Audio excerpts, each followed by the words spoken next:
tell me the preliminary results that you are finding, right? Link it to the significance of it, and then tell me what motivated you. I didn't know exactly what I wanted to do, but I knew something that frustrated me a lot in this moment, and I was like, probably that's what I should try to learn. And I spent a lot of time online now looking as an agriculturalist, and I want to do this kind of work. What do I do? I think it was really random, a lot of online interaction and reading a few papers back in the day. And I came across the field of plant pathology. And I saw some people doing some very interesting work. I got an opportunity to do an internship, a research internship. And I just enjoyed the process of doing research. What advice will you give a PhD student? I think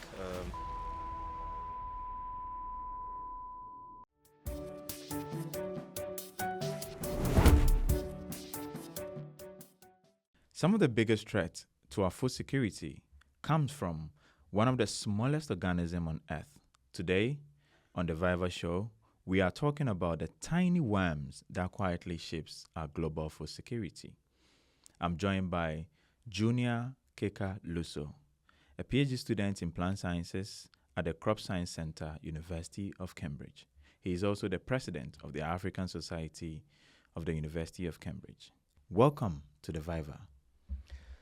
Thank you, Sam, for having me.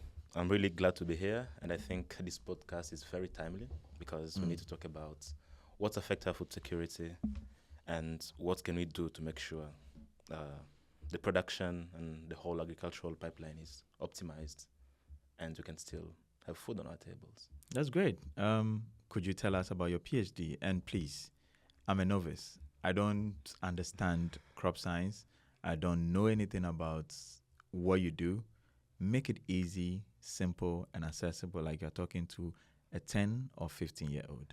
I'm happy you just said that. I think the whole point for me is trying to make you understand it. Yeah. Because if I can make you understand it, then probably I also understand what I'm doing. Exactly. Right? So I study plant parasitic nematodes. So these are tiny worms, as you have introduced them, and they feed on the plant. Yep. From the root system, and this weakens the plant, but also the nutrient that the plant is supposed to use to kind of grow and reproduce is concentrated back in the roots because the nematode is feeding from that to be able to reproduce itself, and eventually this affects your overall yield. So you can imagine you're a farmer and you grow potatoes or tomatoes or whatever, and these nematodes are in your fields. They will feed from the roots of your tomato and potatoes to the point where when you come back and try to harvest, you'll have probably half the amount of tomato you'd normally get if you didn't have the nematodes, or you'll have probably the whole field literally gone. So the nematodes, they literally redirect the food that's supposed to go to the upper part of your plant to themselves. And that's why so they eat the food before it gets harvested. Exactly. So they constitute nutrient sinks in the root system, and they feed from that. And the upper part of the plant that needs this nutrient to be able to produce whatever you are expecting from a plant. Yeah. It could be a fruit, could be a tuber, could be leaves, so people eat vegetables. You are not going to get them in optimized quantities or even in good quality the way you'd expect them to be. Yeah, we are talking about plant parasitic nematodes. Yes. As if I know about it. Can you unpack? Can you tell me what this is? So they're tiny worms. Literally tiny worms. For someone who has never seen them before, I can do with worms. if you look at them, they look like very small snakes. And they're microscopic, so not visible on the naked eye. You need So I can't see them even if you need here. a microscope to be able. Yeah, they might be on the table, but you wouldn't see them. But they're not on the table. I hope you didn't bring any nematodes with you. they don't survive on dry surfaces. They need to be in a place where there's some level of humidity. So they're tiny worms. They live in the soil. And when they find a suitable plant, they can feed on, they'll get into the plant. And then they will migrate through the root system, and eventually they will start feeding from that plant. And they have a life cycle which is very interesting. So they will get in. So normally they start as eggs in the root system. And these eggs will hatch when there is a good plant. So they're very specific. On the plant that they hatch on. So you can put any other plants there. It will not do anything to them. But when the plants they can feed on come in, they hatch, and then they go to the plants, and then eventually they start feeding. And when they start feeding, the initial part of this life cycle is quite tricky because a plant, just like you and me, has an immune system. Yeah. And it doesn't tolerate foreign organisms. So it will be fighting them off. Okay. So what they do, they need to manipulate the plant's immune system so that instead of the plant fighting them off, the plant accommodates them. So they kind of trick the plant into this funny place where this is not good for me, but instead of fighting it, you accommodate it. And if they successfully do that, they will establish. And once they have established, they'll just start feeding, and that's when the nutrient is redirected to them instead of going to the areas of the plant it's needed. And so my kind of research is to be able to understand how are they actually offsetting this immune system in the plant. How are they tricking the plant? Yes, how are they making the plant not to do what they need to do, to fight them off. So we know that this nematode secretes some proteins. Yeah. And these proteins, we call them effectors. And through this secretion, they target some components of the plant, which can also be plant proteins, and they can be any other thing in the plant. And when this interaction happens, whatever that component of the plant is, it will offset whatever function it plays in the plant. So imagine the plant immune system can present itself in many different ways. It can be via immune proteins. It can be via hormones. It can be via some types of cells. Or so if I will come back, please. This is getting over my head. You say the plant have protein. Sorry, the nematode secretes a protein that is used to trick the plant. Yeah, immune system. amongst other things. Yeah, it secretes proteins. Okay. And on the plant side, among other things that make the plant immune system, you have proteins. So, of course, I cannot study everything that exists. So my research only focuses on the protein-protein interactions. So I'm like... between the nematodes and the plant. Yeah. So I'm like, protein from the plant, from the nematode is coming to interact with a protein from the plant, which is likely to be a protein involved in the immune system. And it will either disrupt the function of that protein or mimic the function of a plant protein. So the plant will feel like, this guy is one of us. Okay. And through this kind of interaction, you have the output is the nematode successfully establishing. And the plant will literally redirect the nutrients to the nematodes instead of sending them wherever they are needed in the... Where I'm from, it says, at long last, everybody for chop. Of course, I mean... So nematodes for chop. They have to eat. But the problem is them eating successfully means you losing on your yields, on the quality of that lovely tomatoes that we are waiting to eat. You are not going to get it. So. And the most adverse effect is on tuber crops, for example. You want your potato to look in a certain way. You want your sweet potato to look in a certain way. But if these nematodes get into them, because this is really direct interaction, so they start feeding, you will catch your potato and you will see these brown lesions or galls and whatever. Oh, now you are making me look at potatoes in a different way now. Well, and trust me, if you see those kind of potato, you don't want to take them. Yeah. Interesting. So it's crazy. Okay. But we want to stop that interaction from happening. And so the idea for my research is, if I know there is a protein A from the nematode interacting with a protein B from the plant, and through this interaction, the nematode is able to successfully infect and establish. If I disrupt that interaction, I make, say, protein A is not able to interact with protein B anymore, or protein C from the plant recognizes protein A from the pathogen and signal an immune response by the plant. Can the plant itself kill the nematode? So what the plant does, and this is actually very fascinating, so the plant will literally kill that cell where the nematode is feeding from. Which is the nematode jump into another cell? No. Okay. This will happen very fast, and the nematode will be a kind of restricted to... But it will not be only one cell. That cell and the surrounding ones, which it can be a few number of them, but that's like a loss that the plant can take. But it will isolate the nematodes into that death area. And we call it hypersensitive response. So when the plant trigger an immune response, the nematode is not able to escape because it needs a live feeding cell to be able to stay alive. If it dies... I like this sign. So the plant itself kills the nematode by starving it. By killing its own cells. Yes. And then it starves the nematodes off, and other cells can continue doing the remaining part of the job. Then I get my carrots. Yeah. And, And actually, this is interesting. potatoes. You know, when you look at leaves outside, Mhm. sometimes you see these brownish spots, yellowish spots, Yeah. and these kind of things. Sometimes those are actually cells that the plant is killed as a response to a pathogen attack. Mm. And in that way, the pathogen is controlled, and then the remaining part of the leaf or whatever that spot is Grows. can continue providing this. I have a few plants in my room, and Yeah. I sometimes cut off the dying or the dead side of it. So probably it's a nematode effect. I know. affecting it. Well, it can be, but I wouldn't think it is because Okay. some of the nematodes, especially the most aggressive ones, are very restricted geographically. Oh, okay. A lot of them might be in your soil, actually, in this case. If they're in your soil and then they're affecting your plants, sometimes you might think it's a symptom of nutrient deficiency. Yeah. You might think it's because my plants I'm not providing enough fertilizer Water or and whatever, then- yeah. but it's because actually the nematode are In the soil. like they're keeping the foods or the resources in the soil. So you can have that kind of symptoms from your leaf. You'll be like, oh, this is yellowish, Yeah. but it's not because of lack of nutrients. But sometimes it can also be lack of nutrients, of course, or it can be another plant pathogen. So Okay. you would need to have an expert opinion on it. So someone would come and look at your plant and see, and then be like, oh, yeah, this could be. Can you see by just looking at the plant? For some very obvious symptoms, yes, but not all of them. Sometimes I might need to look at the root, and then from the root I'll see, because the nematode I study, the root's not nematodes. It induces some very specific gall-like structure. So that's why we call it root knot. So they're like small knots on the roots.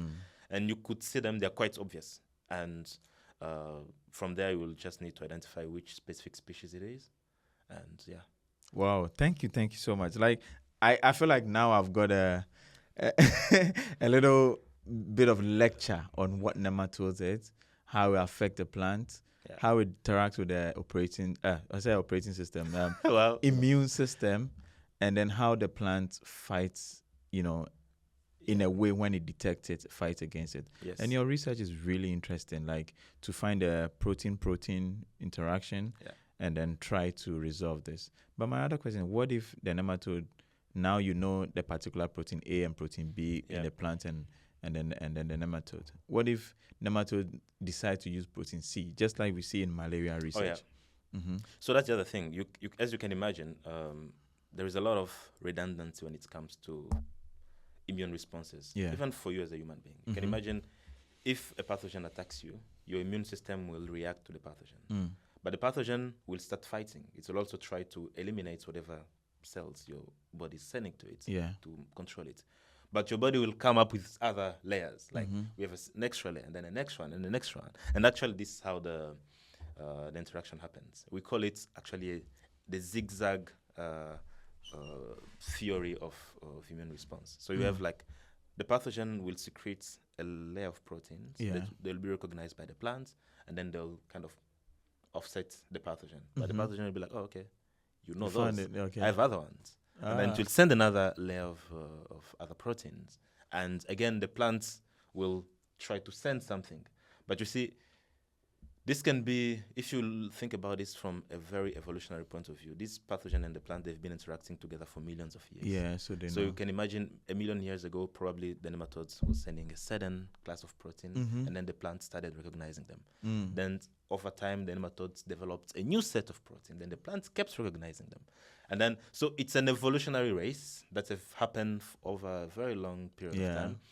And where we are right now, it's like whoever has the advantage will be the one taking it over. So now, and this is an ongoing race. So you can imagine if I'm studying what we call a compatible interaction. So whose side are you on, the plant or the nematode? Of course, on the plant side. I mean, I want my food to be provided. I want my food production to be,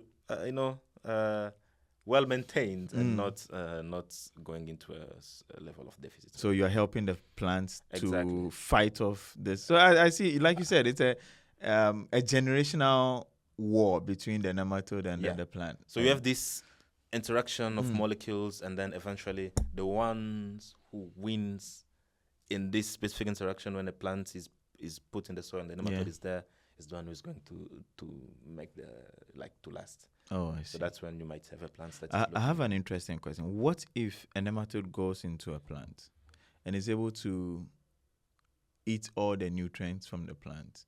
You know, like humans, I understand plants also have a lifespan. And probably maybe some sweet potatoes, maybe the line is, let's say, 6 months, like hypothetically. Yep. And the 6 months is up. Where does the nematode go again? So that will take me back to the life cycle of the nematode. Okay. So you can imagine if your plant takes 6 months to grow, or can be on the soil for 6 months. Yeah. The nematode life cycle is a month. So nematode will get in, feed, reproduce. The next generation will hatch again, get into the same plant, feed and reproduce, or whichever plant is in the neighborhood. And then, so you'll have these generations of nematode over and over. And they hop on other plants as well. Yeah. And if eventually maybe the plant is taken off the soil or whatever, the nematodes will have laid eggs that will stay in the plant until the next plant comes again in the same soil. So that's how one of the biggest problem we face actually with nematode problems. So the nematode will just be chilling, hiding. Yeah, they'll be there. Especially the root nematode I study. They lay their eggs in a gelatinous matrix, which can withstand... Please, you have to explain that. So it's, gelatin. It's like, it's I don't know gelatin. Gelatin is this, the thing they use to make candies and those kind of things. So it's like it's not gel. solid. Yes, like a gel. It's a gel. Literally, it's a gel. You actually know. But somebody might be watching or listening to this and they might not know. So you need jelly. to always explain. Yeah. It's like a jelly kind of material, and then it's laid the eggs inside. Yeah. And it's a protective layer for the eggs. So if you leave the soil bare, the eggs will just be chilling in the gelatin, in that gelatinous. For how long? For some of the nematodes we've studied, they can be there for up to 5, 10, 20 years. Wow. Yeah. Just waiting for the next to plants to come. And that's the biggest problem with these guys are vicious. Because they'll just wait. And it can be very costly for you to eradicate nematode from your soil. You might have to heat your soil or to do some very intensive soil hygiene kind of work. Like overhaul or something. Yeah, and that can be extremely expensive. So the best we try to do is combining different methods of fighting the nematodes. It can be using biological systems, so using like other organisms that feed on the nematode to be able to control the nematode. Or you can put what you call trap crops. So you plant something in the fields that the nematodes will go into, but it doesn't accommodate them. So it just make the egg arches, the nematode gets into the plant, but then they cannot feed on the plant because the plant is either resistant or it's not. It's like a false host. It signals them, guys, come. They come in, then they can't feed. And then you remove that from the soil, and then hopefully your soil is you have got rid of most of them. Or you can use, in my case, we try to develop resistance. So develop plants that have resistance, or they are not susceptible. It's kind of the same, but it's not the same. So the plant is either not susceptible to the attack, or it has something that makes it resistant to the attack. And so this protein-protein interaction I study is like, if I get a protein from the plant that makes the plant to be susceptible to the nematodes, if I can tweak that protein a little, and then it's not being recognized by the nematode protein anymore, or they're not interacting anymore, then you can imagine the nematode will not be able to do what it does to the plant. And then the plants will be like, okay, I can still recognize you and fight you off. Or sometimes you can introduce resistance. So that's when you don't have a resistance gene in the plant, but you introduce a resistance in the plant from maybe, sometimes you have, say, a banana you like. Yeah. Or let's say tomato. You have a variety of tomato. I like banana. Let's stay with banana. Let's say banana. So you have a type of banana you like. Yeah. But it's very susceptible to nematodes. And then there is another banana you don't like that much. But that one, it's very resistant. So you're like, you plant both on your field. One is doing well, but you don't like the kind of fruit it produces. The other one that is not doing so well is the one you like the fruits of. So you can try to see what is in this one banana I don't like that is having something. Probably has some protein that they use to fight. It has some level of resistance, or at least it's not susceptible. And you can identify that difference, and you can be like, can I reproduce this same difference in the plants I like? and then be able to have your plants with the traits that you like, the fruit you like eating, but also with the resistance. So you can do that via selections, like just if these two can interact and fertilize each other, you can select and then be like, check the progenies and get one that is having all the traits you want. Yeah. It can be very time consuming. That's selection breeding, how things have been done in the past. You can just try to tweak the specific genes which are actually responsible for that resistance, and then see if you can have it in your plants of interest. Wow. So, Wow. all this is possible if you really manage to understand how the interaction is happening, and that's what I try to do in my PhD work. Yeah. That's interesting. And thanks for sharing all this, because I've had countless number of conversations with you about nematodes. Yeah. And I have not really understood it like how I've understood it today. Yeah. You've like painted your research, the picture of your research in my mind currently, and I really appreciate it. Thinking that nematode can't be seen with the eyes, right?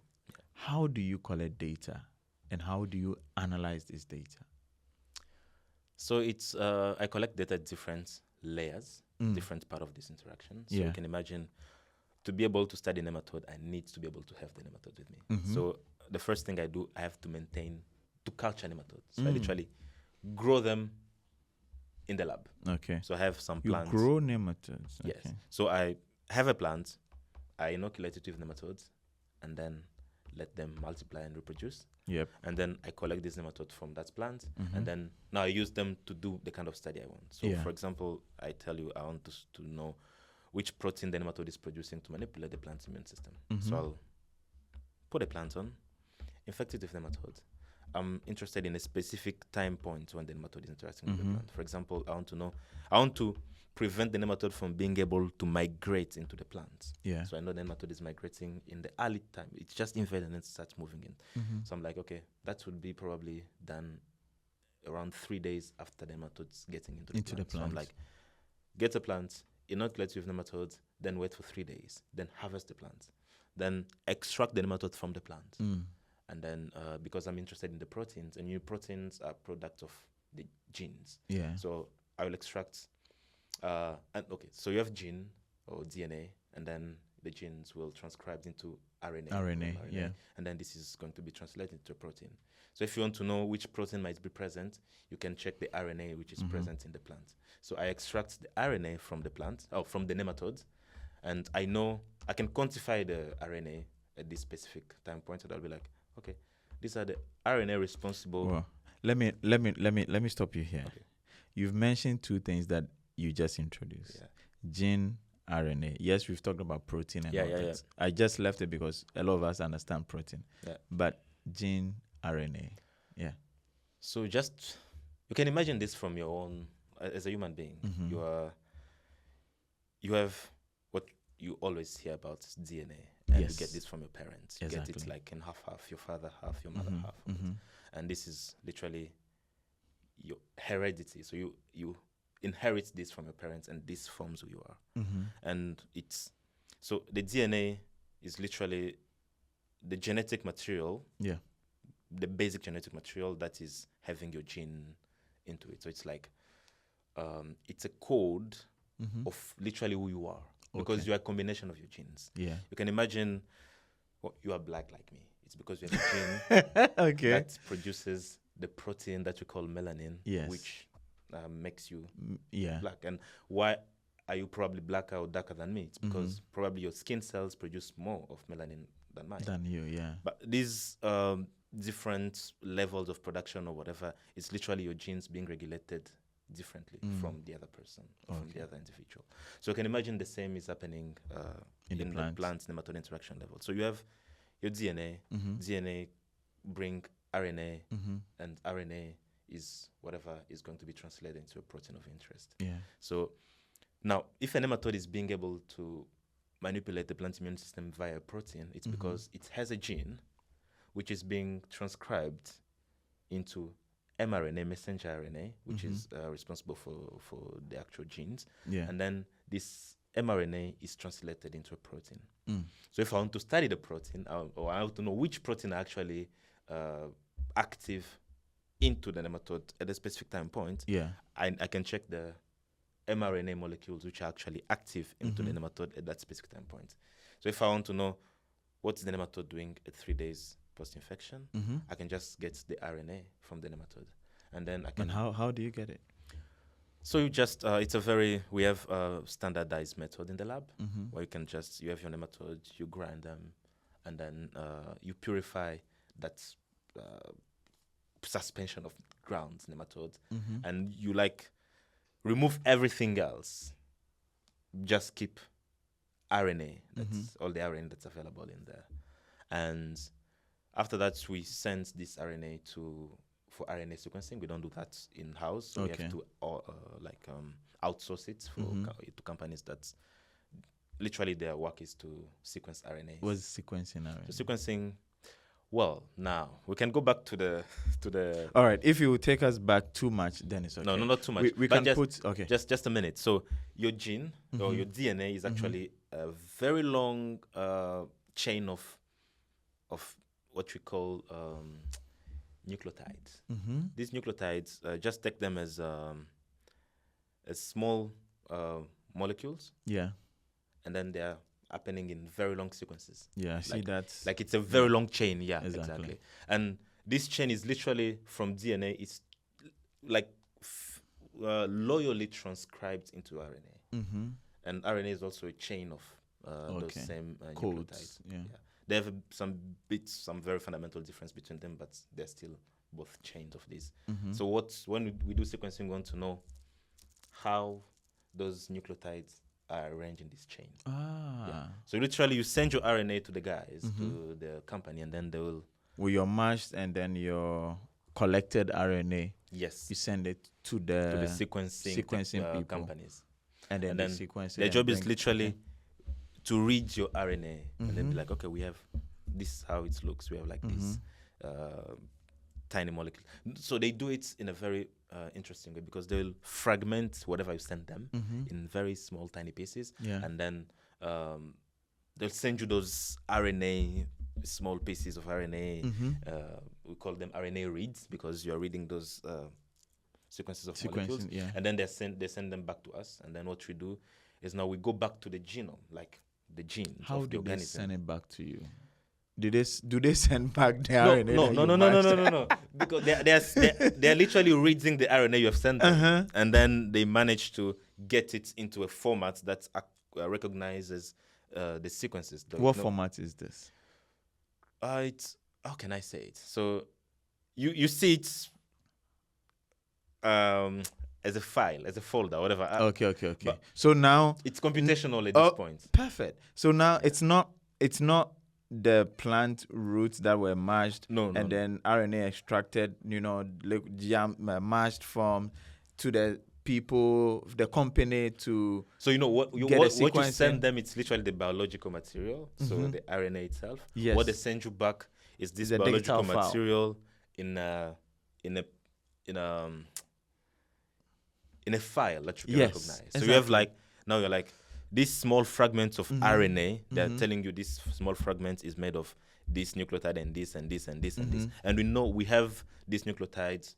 We look at them from as letters. Oh, okay. So we have already, they're coded. Yes. You know these nucleotides. Nucleotides, one is called adenine. And we just, the way it's the adenine, we summarize it as A. So that's the name of adenine. So you'll get that small fragment of RNA. It will tell you it's a fragment of this nucleotide, maybe let's say 150 of them. And it's like adenine, thymine. And you get that sequence read, and then that's how you know. So you're like, this small fragment of RNA is made of this nucleotide, and you can easily see it using any editor. So it's like you literally get whatever biological material you sent into a readable letter-like format. Oh wow! But now I'm loving your science. But the background biological meaning of these letters that you're saying. Yeah, and even the way we present the genome. So the genome is your DNA, literally the whole set of genes. We present it also in the sequence of these letters. And when I get this material back, I will map it against that genome again. I'm like, okay, now I want to know these small fragments, where does it go into the genome? And then these other fragments, where does it go? These other fragments, and that's how you start identifying eventually the genes, which which the RNA would be matching with. the nematodes. Yeah, in the nematode. So Yeah. now it's like, so I had the nematode 3 days after infection, right? So I want to And know. that's plant. Yeah. That's proper plant. So yeah, I know the nematode is moving through the plant 3 days after infection. Then I took the RNA from the nematode. Toads. So this will allow me to know which genes might be active at 3 days after infection. Yeah, Now, you do that by crashing it and mashing crashing the nematodes, getting Yeah. the RNA, having it sequenced. Now I know which RNA I have in that suspension I had.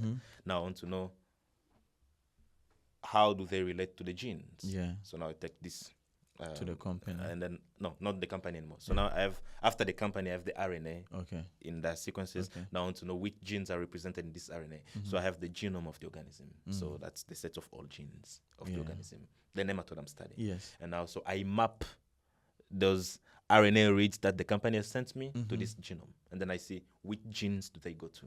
Yeah. And then I do quantification of this, because you can imagine Now you're coming to my side. Yeah, you can imagine you have statistics. You have 45,000 genes, right? And in an organism, the organism I study, 45,000 genes or thereabouts, and you have all these RNA fragments. 45,000 genes. Yeah. counts of data sets. Wow.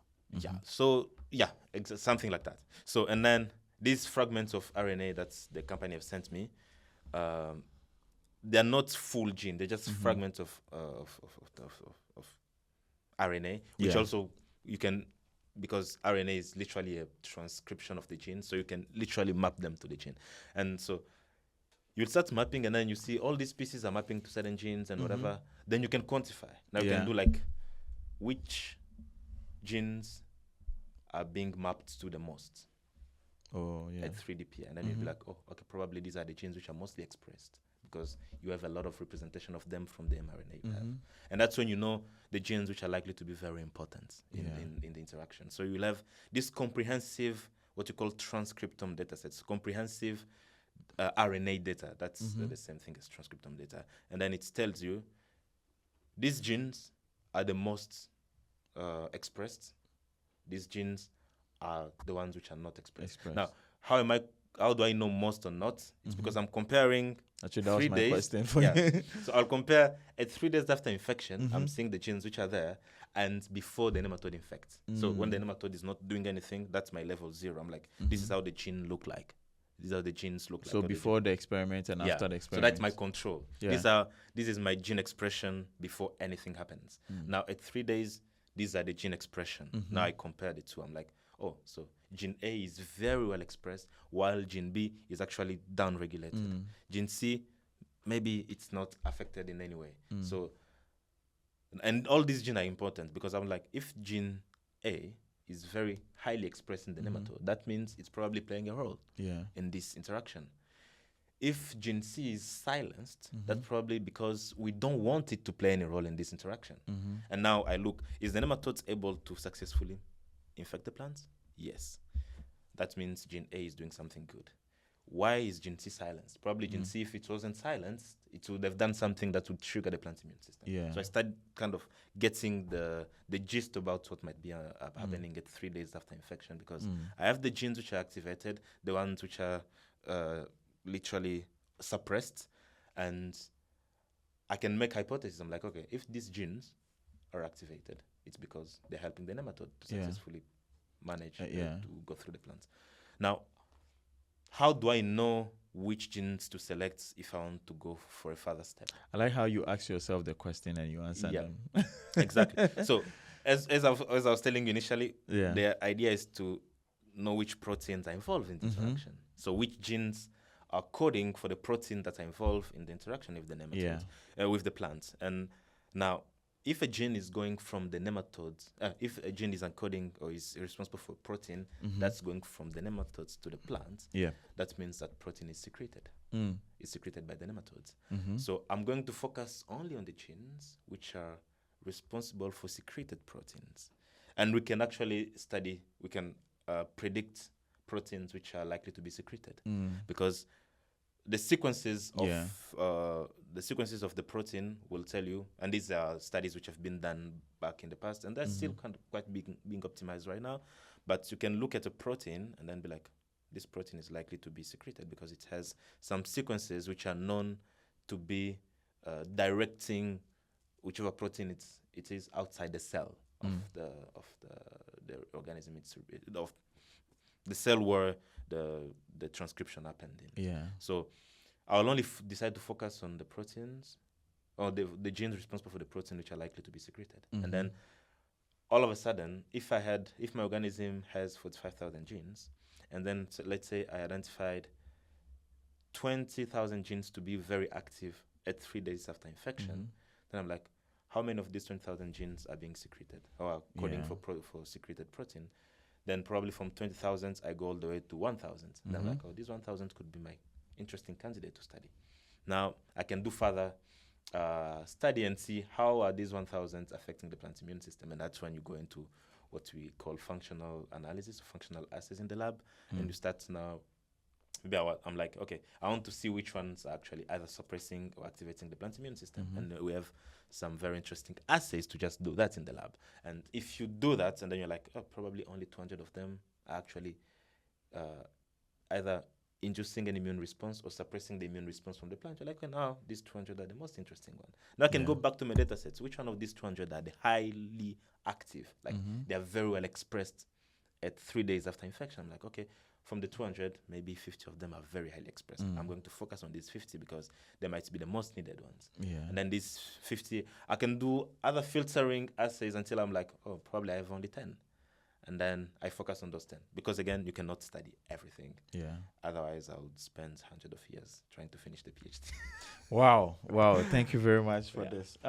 So you've said a lot of things, and I know you also went through your analysis and how you are testing all your hypotheses and all that. Yeah.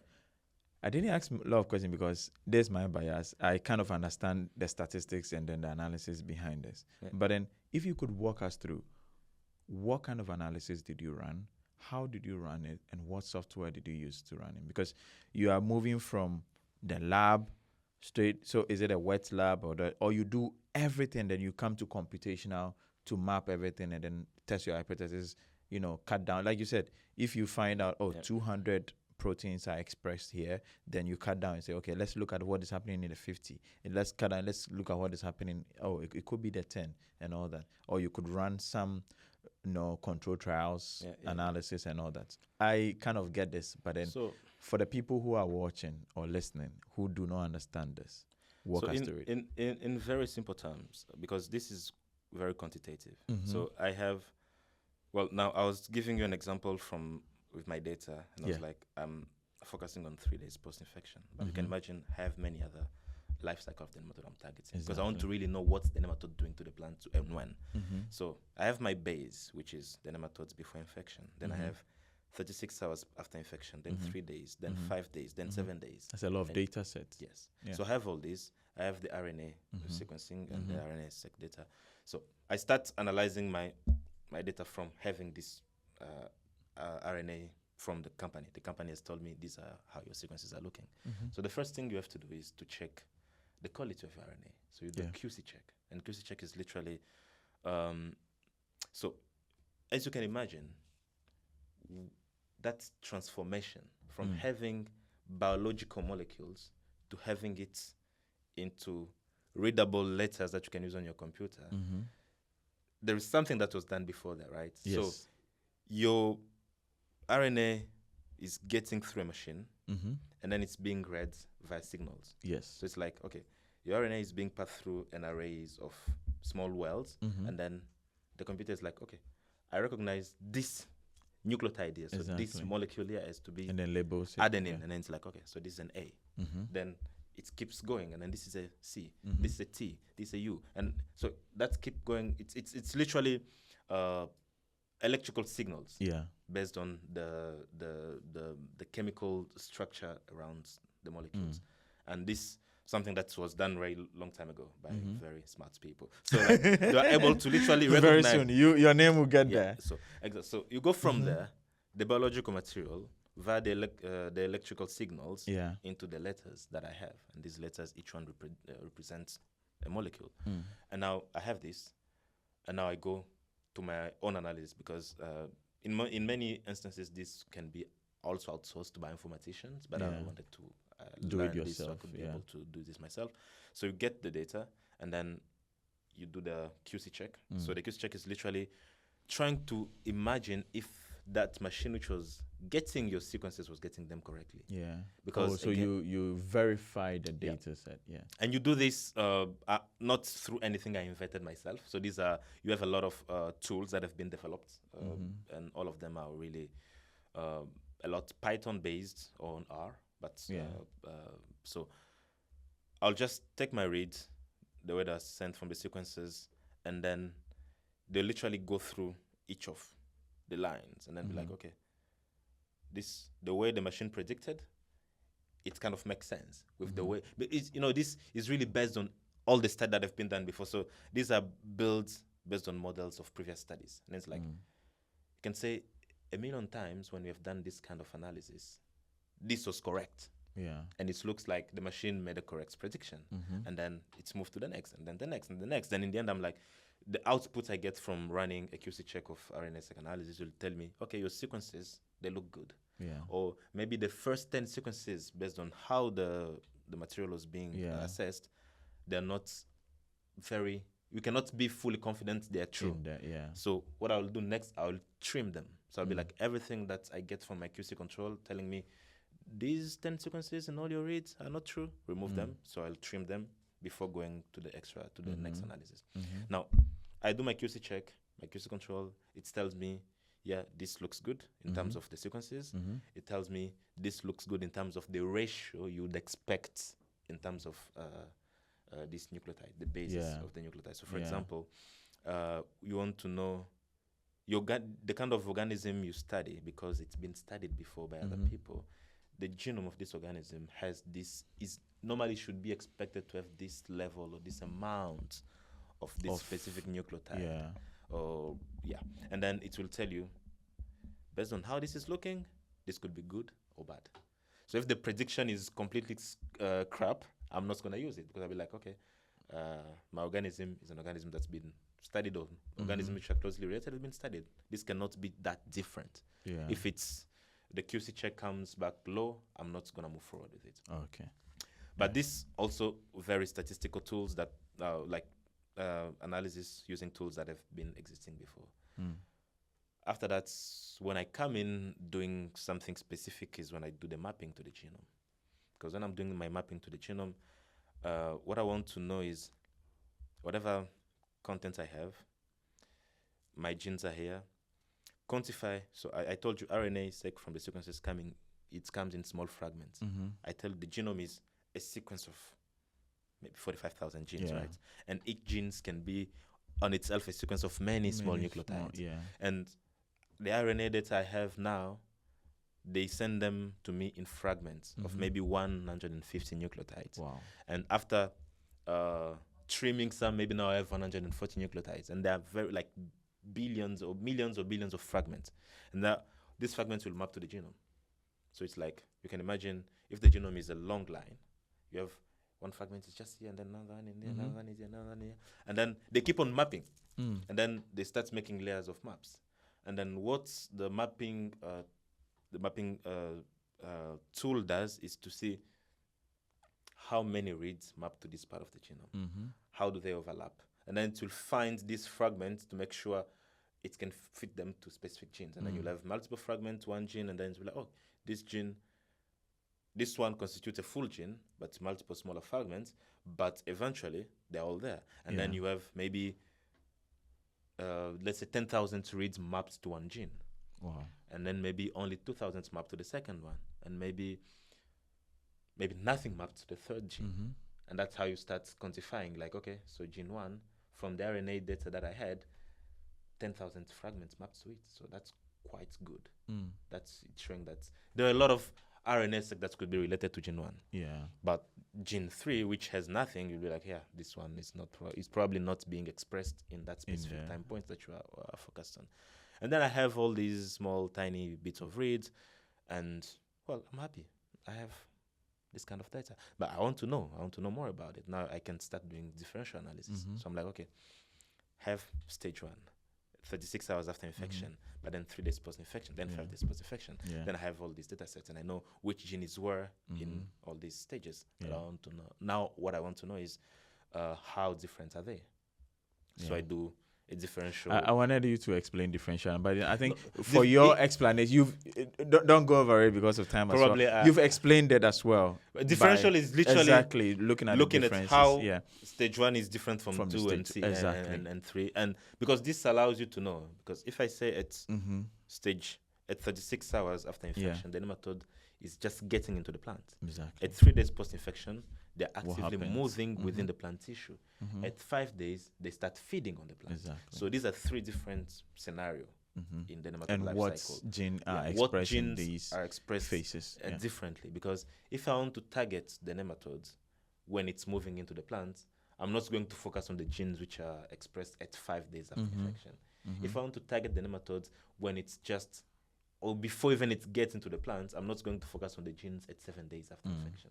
I'll focus on 36 hours after infection because I know that's when the nematode is just getting in. Exactly. And whatever is really activated there could be relevant if you want to target the nematode. And this can be done in a lot of multiple ways. That's a very detailed explanation of your data collection, validation, and analysis. And I like how your research goes through the lab, comes through, in a third-party company that gets you the sequencing, brings it back to you. You sit on a computer using a Python or R. And for those who do not know Python, there's a software used for data analysis. And they're powerful. They're powerful, yes. I'm guilty. I need to learn Python, but then I'll get there. I know some bit of R because of my statistics background. But I think I had to learn it because I had to do it. The skills you pick up when you're doing a PhD. And then you run these analysis. Sometimes you look at, but before you run the analysis, you do validation of the data set by comparing it with what is already there and some statistical tools that you use. Then you go into your real analysis where you do difference in differences, you do randomized control trials and all that to understand what gene expression are there based on the phases of infection.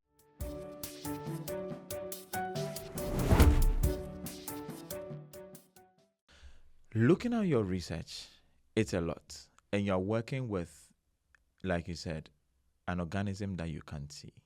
What are the ethics of this? Well, of course, whenever you're dealing with biological materials, you have to abide by certain standard. And that would be intellectual, ethical, moral, if you want. So the nematode I'm working on, for example, they're plant parasites. So they are very specific to the plant. They don't affect animals. They don't affect humans. They'll affect humans because of the consequences of the plant and the food. But they cannot, they can't infect a human. They can't come and eat my proteins. No, okay. They're not I'm safe. They're not coming for you. But there are nematodes that do that. Okay. So they're animal parasitic nematodes. But these ones are plant parasites. So since they are not targeting animals and human beings, so the restrictive measures are not as much as someone who's working on human health issues, for example. But we still have, for example, because these organisms are so serious in terms of their effects on agriculture. So most of them, especially the one I work with directly, are quarantine organisms. So by quarantine, it means they're supposed to be, if being studied, they're supposed to be studied in very controlled spaces. So you have to make sure the likelihood of them being released into maybe the water streams or whatever, and in the case to the points where they can reach a farm or infect the fields, that likelihood is to be very, very slow or completely inexistent.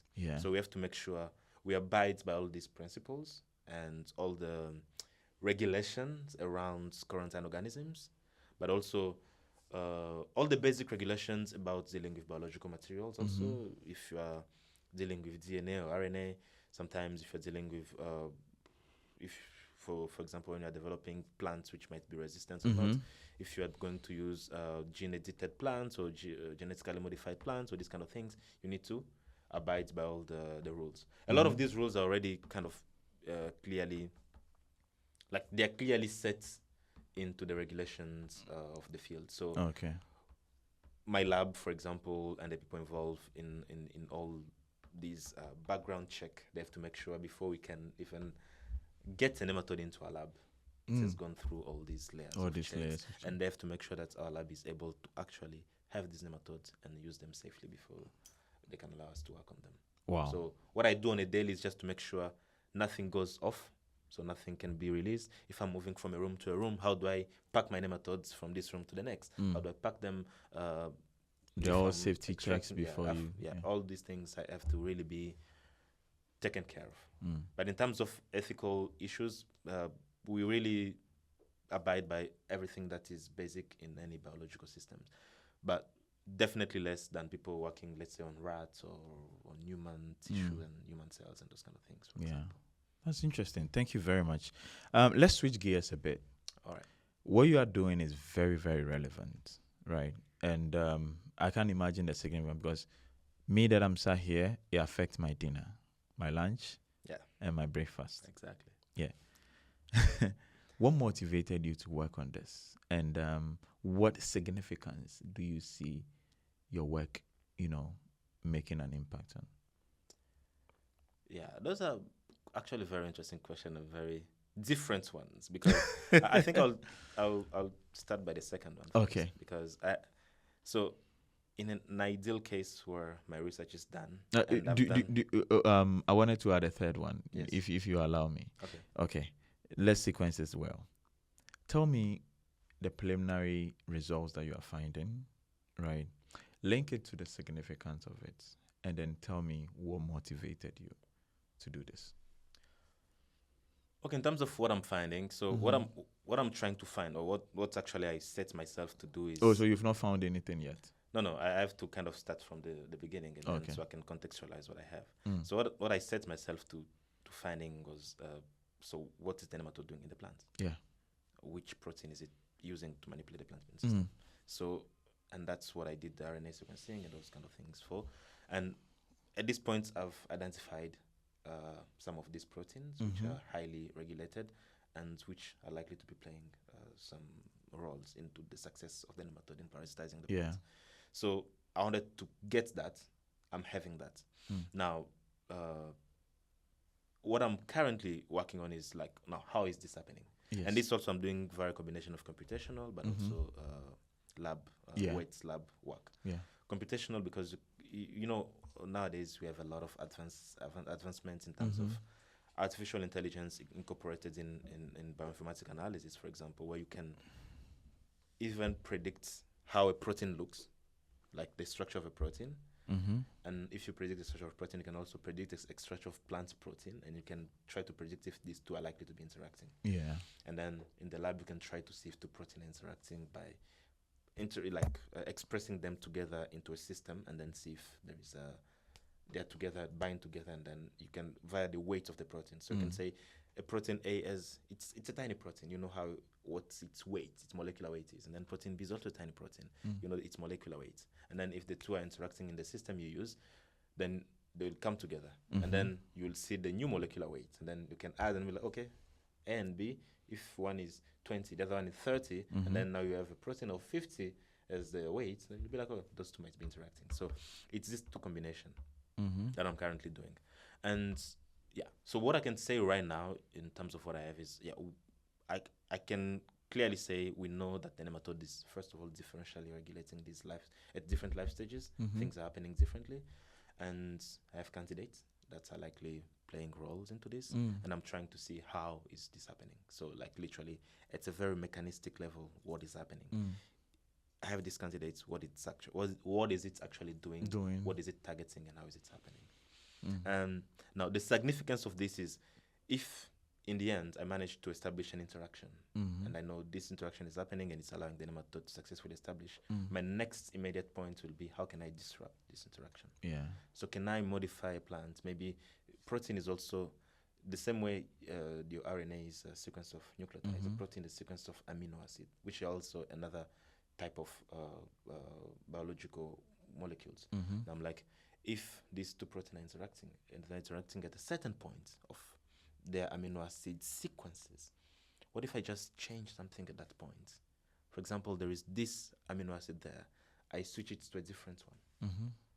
So is that enough for the interaction not to happen again? Yeah. If it's enough and the interaction is not happening again, then you can imagine this one of the tool that the nematode is using to interact with the plant, that interaction is not happening anymore, then probably whatever would have happened will be opposite effect. So instead of offsetting, now it triggers a response from the plant. And if there is a trigger, we will know that, and we'll be able to develop new resistances or to kind of develop offset susceptibility in the plants, and eventually that will be literally visible from the farmer's perspective because the nematode will not be able to infect.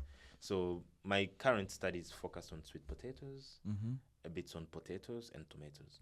So ultimately, if my work reaches the final stage, it will be that of having sweet potatoes which are not I'm susceptible smiling. to root knot nematodes. I like potatoes. Me too. and eventually, ultimately, allowing yields optimization, or at least not affecting both the farmer's income but also their food availability on the market. And my nematodes of interest, the root nematode I study, are very relevant in the tropical regions, so Africa and where I come from, where these, many of the smallholder farmers live. They have small farms, are both source of food but also source of income. Yes. And when they are being affected by this kind of attack, it's very personal because this is not a very huge farmer that can take in some losses and continue to just exist. The loss is really personal. It will be felt and it will affect other aspects of their lives. And so ultimately, if my research works, I hope to make farmers a little bit happier. I pray it works because we all need it to work. Yeah. Fingers crossed. Thank you.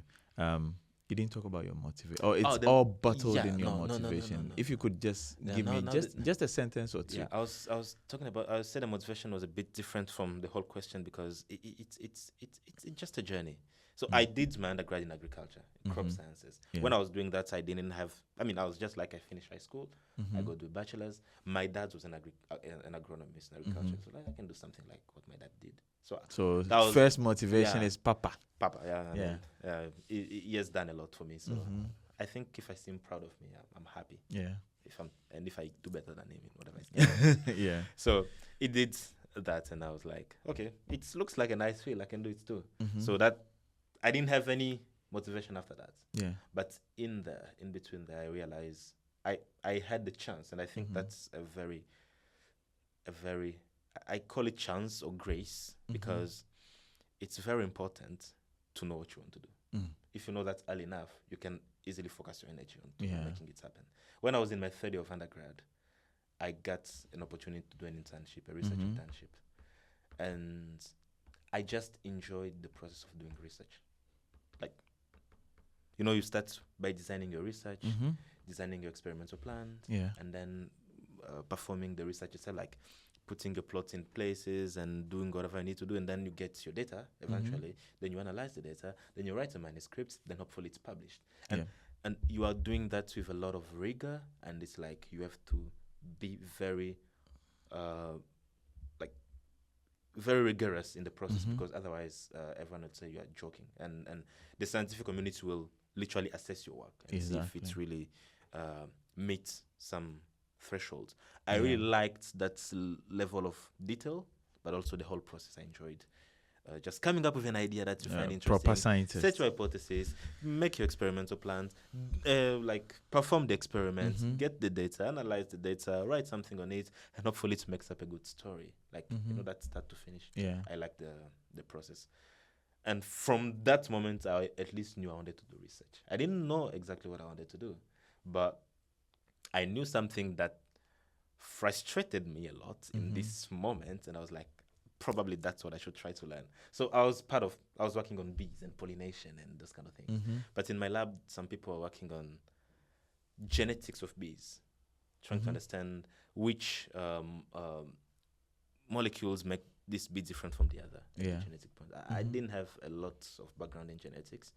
And then some people are doing some bits of molecular biology, like understanding population diversity of bees from a molecular level, Mm-hmm. understanding the guts microorganisms Biome. of the bee. So Now it's a big thing in exactly, science. yeah, you're like the bees has this microorganism in its guts. Mhm. How are these microorganisms affecting the bees' uh, uh, resistance to the diseases that the bee is exposed to? I was like, Yeah. whoa! But I could not get any of those material they're talking about, and I was like, yeah, I think that should be what I'll try to do in my own for my own journey. Yeah. So the genetics, the molecular biology, the biochemistry, and those kind of things. So from that internship, I was like, Yeah. I know I want to do research. I know the research I'm not understanding, but I find it fascinating. I'm going for that. So eventually, I started looking for projects that will allow me to be exposed to this kind of research. Yeah. And then I went for another internship.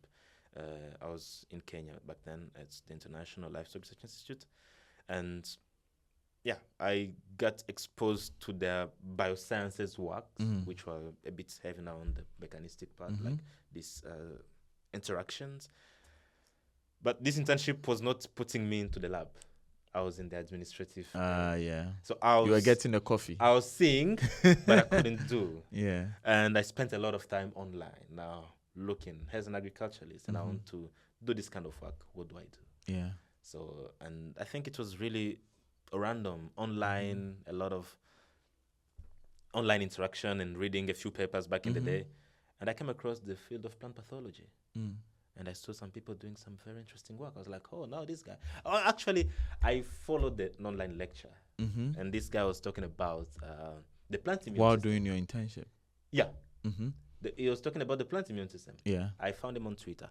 He was talking about the plant immune system. It's like, so we have this, the plant has an immune system, and this immune system can recognize the protein from the pathogen, and then this interaction can trigger an immune response in the plant. And if there is this trigger happening, the plant will cause this hypersensitive response, cell death. Just like you explained to us. Yeah. And I was like, oh, so the plant has an immune system, just like a human being. So I can be a doctor of plants. Yes. If I'm starting to study this immune system or whatever. I was like, okay. Now, I went from knowing that I wanted to do research, the kind of research I wanted to do, because I was like, it should be molecular biology, genetics focused, to the specific field. And that's how, like, the biggest motivation here, beside the fact that I knew this research ultimately will solve agriculture issues, was really the fascination of what was being done. I was really fascinated by someone just telling me, yeah, the plant has an immune system, and this immune system, it can be recognized. It can recognize the pathogen, and if this recognition happens, the pathogen can be controlled. I'm like, okay, cool. I can do that. So I started looking for opportunities that will take me to these kind of places. And that's how I ended up applying for a master's and got a scholarship. That's another long story, but I got a scholarship to study a master's. Make it short for us because of our time. But I think your journey is interesting, and we could have another session just to talk about your journey. Yeah, so eventually I followed a training, which was on nematodes. So I knew I wanted to study plant pathogens. I didn't know which pathogen exactly. I did a few applications to some master program that didn't work. And then then COVID-19 came, and then during this time I did just a crash course on nematology. It was a program offered online by a team in Kenya, working in collaboration with another team in Belgium. And they're like, yeah, we just train people in nematology so they can understand the problem and can be able to deal with them if they're happening in their community. So I followed the training. I discovered nematodes, and I was like, wow, these are interesting. So I was like, now I'm narrowing down. I started interested in research, then the field, then it's become plant pathology. Then I'm like, oh, Nematodes is a thing, yeah. And then I was like, this program looks like a good introduction to the field. So these guys, they're from Belgium, and they're like, yeah, we have a master program at the university. We have some scholarship you can apply if you are interested in the field. Wow. Like, of course, I'll apply. And it was quite competitive, but I managed to get in. Again, chance and grace. And I found myself studying nematode. And the master program was it was at Ghent University in Belgium. It was very instructive, very enriching, and made me really discover the worlds of nematology, but also understand better how these mechanisms were happening and what was actually happening in there. And I think the interest was just growing even higher at this point in time. Then I was like, I want to do a little bit more of this. And now I was at a point where I was understanding the research, and I could understand who is doing what in the field, and I was The literature of it, yeah. yeah, and I could identify which group and where it was based was doing what in the field. And one of the best groups in hematology research was based at the University of Cambridge. Yeah. I was like, let's see if I can get there. Yeah, so I reached out, and everything else just the process. Did you reach out before applying officially? Yeah, definitely. Okay. I reached out way before applying. Like if I was just studying my master's, I already reached out because I really knew this is something I want to do. So I reached out and I was like, I'm interested in what you're doing. I've been looking at the field from this point of view, and this is what you're doing, and it's really particularly interesting to me. I'm doing this master program. When I'll be finishing it, I'll try to join your lab as a PhD student. And I think I got I don't know if I'll call it generic, but it was positive response. Yeah. And eventually, during my master program, I had a chance to attend a conference, and my current co-supervisor was also attending the same conference, and I met them. And a conference? Yeah. Wow. I was like, I sent you an email when I was studying my master program, and now I'm in the middle of it. I'm still interested in a PhD. I was like, yeah, of course. When you see the application round happening, just go ahead and apply. And I did. And thanks to funding from the Cambridge Trust, here I am. Wow. That's an interesting journey, as you've recounted, from being motivated to do crop science by your father, doing crop science and pausing to go and do an internship, and then what you've learned during this internship, opening yourself out, even though you were the guy who got a coffee and then do the administrative work. Exactly. Taking the initiative to join training programs, using social media wisely to see what opportunities. Literally all my opportunities have come from Twitter. Being on Twitter. Elon Musk should be getting some money from you then. It's crazy. Because now that I remember, it's when I was I told you I was looking online who is doing what in the field. It was from Twitter, literally. Interesting. You didn't even look at Google Scholar to see who is doing. I mean, that's an extra layer. Now exactly. I found the name on Twitter. Let me see it on Google. Who is doing? What is this guy actually doing? To going into this training program and then learning about nematodes. And then like, oh, there's a scholarship opportunity. Boom, you applied. You are in Belgium doing your work. You read more about this. You love it. And I really attribute all this to the chance I had of kind of discovering what I wanted to do early enough. Yeah. That internship I had in my third year of undergrad was literally eye-opening because it's literally told me you want to do research. Yeah. The small frustration I had in the lab told me you don't know a lot about this, so probably that could be a good field for you to do. And then the exposure I had later on kind of told me this is the field you can focus in. Yeah. And then eventually, when I was in the field and understanding it a little bit better, was literally telling me, so this field has multiple components. This one also exists. And that's the training I did. The training showed me this field also exists. It's actually the good thing. It was quite underexplored, but very relevant and very important. Yeah. And that was the extra layer. I knew the specific field I wanted to work in. And then getting that master program opened up to who is in this field, who is doing what. I know what I'm interested in, go for them. Yeah. And eventually.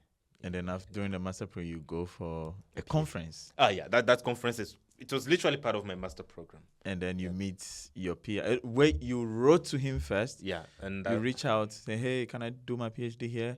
Yeah. You meet him in the conference. You didn't shy. You just went there. And then you're like, hey, man. I'm that guy who wrote to you. I was probably hi, professor. but yeah. Yeah. It was quite... what a journey.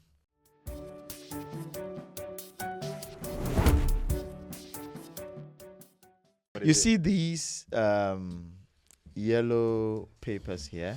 Yeah. Each one of them have a question. And this is the fun part of the ViVa, where we chill a bit and then play some games with our research. So you pick one, you give it to me, and then I ask you the question on there. Which kind of questions are there? These are fun questions, please. Oh, fun questions. Yes. Okay. Fun question. I hope you picked a nice one. Okay. Okay. Let's see what you got. Let's see. All right. What is here? Let's see. If you had to describe your PhD journey in 3 words, what would it be?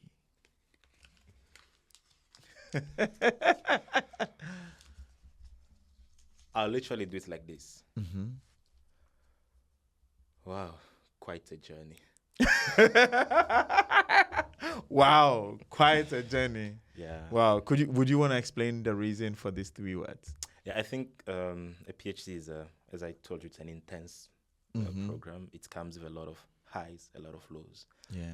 And it's just like in life, you are likely to notice the lows a lot. And I think a PhD is it's literally because you're doing something that no one has done. Yeah. So you have a lot of time, a lot of possibility, a lot of it's about optimizing the system in a lot of ways because you're trying to make it work. Yeah. And in a lot of cases, it doesn't work. What? So the lows will be there a lot. Yeah. And then the highs come when it works, of course. Exactly. Or when something is just smooth. But the problem is these lows, when they happen, you're just like, Oh my my God. and you might even forget there was any high at any point. Yeah. So it's really a roller coaster. And you'll have the highs and the lows and the highs and the lows. Where are But you now? eventually- Where are you now? I think I'm at a very Your plateau. You are I'm- cruising. yes, I'm cruising. Like I'm exploring my data. What am I getting? What is here? What is there? And then eventually I'll go back to the grind again. And hopefully the lows, and then hopefully, it's just like exactly. this. So Yeah. it's quite a journey. Mm. It just I think it's a very good learning process. You learn a lot about yourself, about how resilient you are or you are not, what you should do about it, because a lot of things will bring confusion, Yeah. but then eventually you get clarity. And that process of going from confusion to clarity, Yeah. whatever happened in there, probably it was consulting your supervisor, probably it was talking to your friends, probably it colleague. was reading an extra article, Yeah. but you learn how to deal with problems when they happen.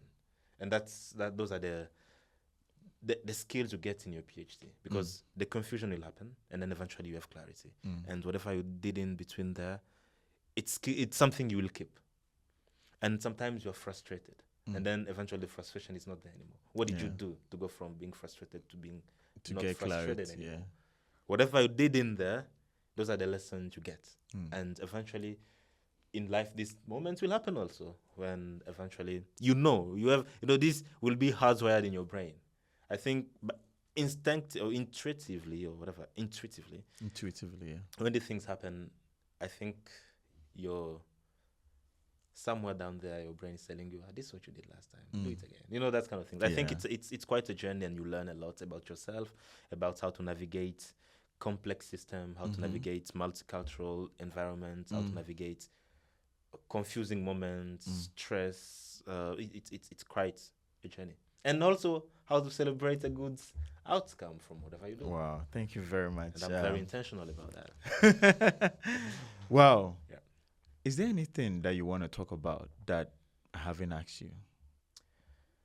I think, for people who are doing PhD or not, or people who are considering it, or people who are just doing whatever, they're in some kind of journey in their lives. I think the one thing I would tell everyone or anyone is that if you are able to identify what you like, what you want to do, if you're able to do that, do it. This man is becoming a philosopher. No, it allows you to be able to focus your energy. Yeah. And if you can focus your energy onto something, trust me, you'll get it done. Yeah. As I told you before, noises around you, they make you either be slow or not do stuff well enough, or be confused, or just think you are doing something while you're not. Yeah. But if you manage to close those noise, lock in, it works. Thank you. So no matter the journey you are on, to just Thank you very much, remove the noise. Mr. Soon-to-be Dr. Junior Lusu Kika. It's been a pleasure to have you on the ViVa, and your journey is very inspiring. Thank you for having me. I've understood your research clearly. I hope people will be interested in nematode a little bit more. Exactly. I love them, although I'm fighting them. But you say you're on the plant side, so please. Of course, I mean, I'm on the plant side, but I love nematodes. Okay.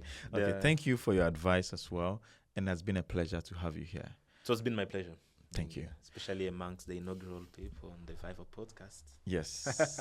All right. So this is the ViVa, where we break down research, complex ideas in research, into ways that people can understand, appreciate it.